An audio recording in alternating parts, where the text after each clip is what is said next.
So thanks to what was very clearly a rigged election, a convicted criminal called Lula da Silva is now the president of the most important country in South America.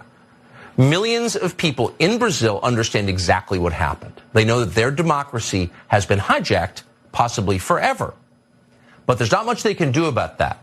Lula may be a criminal, in fact he is, but he has the full support of both the Biden administration and the Chinese government.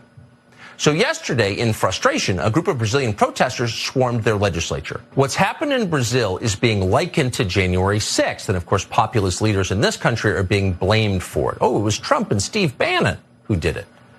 That's not true, but even if it were true, it would be just the tail end of the story. It would be the result of something that happened before. So the obvious question is, why are protesters in Brazil so angry? Well, they're angry because the new Lula government has eliminated their most basic civil liberties.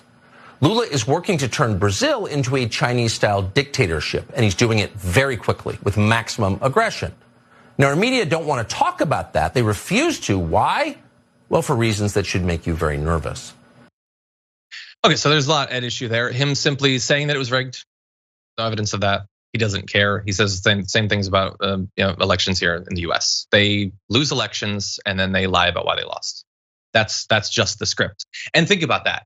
He is saying they're just a group of protesters. They swarmed. That was the roughest language he would use for what thousands of people smashing and occupying buildings. That's the language that he used. He's not willing to actually describe to people what happened there in the same way that he's gone basically 2 years now since January 6th, doing everything he can to never allow one frame of the actual footage of the damage that was done in the Capitol on January 6th to be displayed. He's lying to his audience as he was. And he knows what he wants. What he wants is for Bolsonaro to be put back in power despite legitimately losing the election. What he wants is a right-wing dictatorship, a non-democratic coronation of a right-wing leader. But he understands that they're still supposed to pretend that democracy is a good thing at this point. So he is pitching overthrowing the democratically elected government as the true defense of democracy. That allowing the guy that the people voted for to stay in power, that's a Chinese-style dictatorship. That's how that actually works. No, the whole thing is insane. The fact that him and people like Steve Bannon are openly saying that they don't have an issue, by the way, the fact that Bolsonaro fled. That he said before the election that he was going to claim that it was stolen, that he has fled in anticipation of the coup, ready to sweep back in if they were able to overthrow the government. They're fine with all of this. And that should worry you for reasons that should be apparent. The pull of Tucker Carlson. Yas, what are your thoughts? God, Tucker Carlson, and this is another incident like what we were talking about earlier on the show, where they just say something and like part of you is like, is that real or did he just make any of that up? Like the idea that Lula da Silva's government is trying to create some kind of communist China-like government in Brazil. I don't think we've seen really any evidence of that. But you're right, John, what you were saying earlier, the harder that you have to force an issue, to force people to kind of concede to your demands, the more you have to ask, why are you working so hard to antagonize people, to trick people? And like, how hard would it be to just concede to some of their demands if you really wanted to win an election legitimately, right? Just concede to some of their demands or appeal to some of their interests, and people will be much more willing to let you lead them. But these people, they're authoritarians, they're arrogant.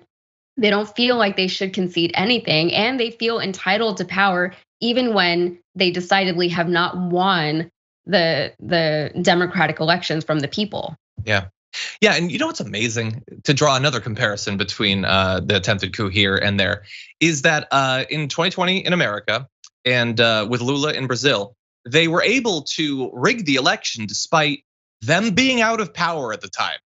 Somehow they rigged the system that was ruled over at that point by the right winger. So Lula somehow took control of all of this stuff despite not having any power in Brazil. And here in the US, Biden, who was out of power, was able to do that. And it was super insidious how he did it. He was able to go into some states that were controlled by Republicans and rig their state elections somehow. Weird, it makes you think that maybe this is all BS.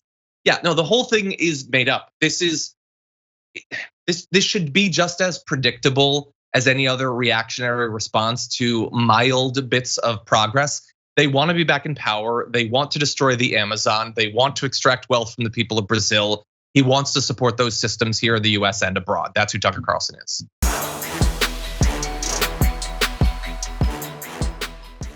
Check out the Damage Report podcast each day, wherever you get your podcasts, whether Pocket Casts or Stitcher or iTunes.